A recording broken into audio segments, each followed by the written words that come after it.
अस्मद्गुरुभ्यो नमः। लक्ष्मीनाथसमारम्भां नामयामनमध्यमाम् अस्मदाचार्यपर्यन्तं वन्दे गुरुपरम्परां।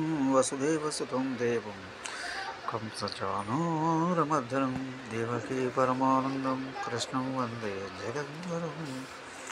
शशङ्खचक्रं सकिरीटकुण्डलं सपीतवक्षं धरसेहारवक्षस्थलं మేషం నమామి.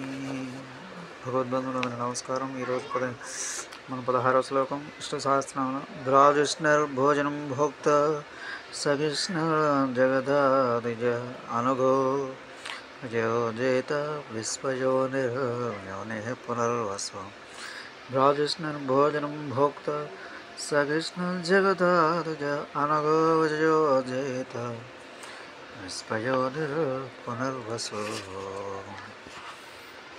లోకానికి వెలుగును ప్రసాదించే లోకేశుడు వెలుగులోనే నివసిస్తాడు. అతడే వెలుగు, అతనిదే వెలుగు. అతడే భుజించే భోక్త భుజించే భోజనం కూడా అతడి ఆనందాన్ని అందించే అందువల్ల లభించే ఆనందం రెండూ అతడే.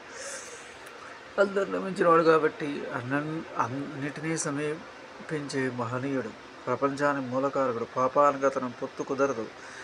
పాపాలను పారదోలి పరమనికృష్టమైన పనులు కూడా పరమపావన భావనతో స్వీకరించగల ఔదార్యం అతని జయ విజయాలకి ఆధారం. ప్రపంచంలో ప్రతి అణువులో మంచిని చూడగలిగే మనస్సుకి పరాజయం ఉన్నది. అతనిదే విజయం. అతడు నిజమైన చేత. విశ్వమంతా అతని సంకల్పం నుండి ఉదయిస్తుంది. ఉదయించిన ప్రతి చైతన్యం లయిస్తుంది. కానీ లయించిన లావణ్యం మళ్ళీ ఉదయించక మానదు. ఉదయానికి లయానికి మూలం అతడి. మాటి మాటికి ఉదయింపజేసే చివరకు తనలో లయింపజేసుకునే పునర్వస్తత్వం పరమాత్మలో ఉంది. స్వస్తి. జై శ్రీ.